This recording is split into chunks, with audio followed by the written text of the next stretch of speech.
Real Estate Podcast sounds like this. Who are some of the bidders to watch out for, do you think, at auction time? I always love the testosterone bidder is what I call it. It's like the alpha male. And, okay, you can get alpha females too, but, often you can pick the sort of their strutting body language, but also there's certain types of bidders that actually just bid to win.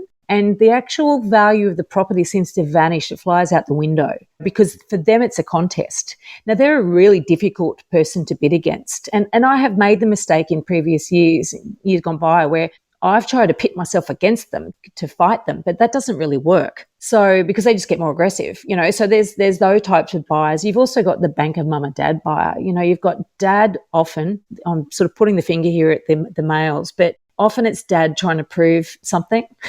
So, they're a dangerous bidder to come up against as well. So do you have any advice to potential buyers listening to the podcast right now on how to really step up that whole process of putting their best foot forward regarding the offer in this very competitive property market?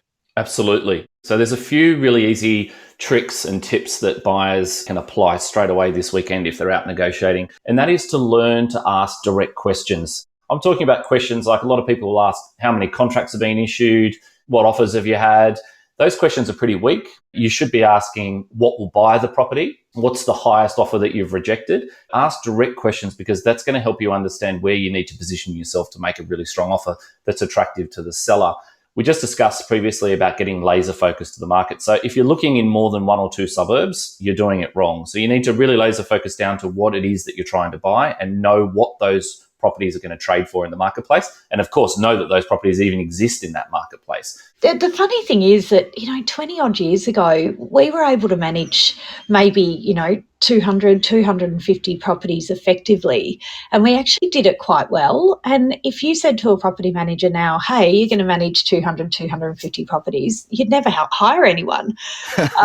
So it's really interesting. We've got all the technology now and all the assistance that we need to actually do the job right.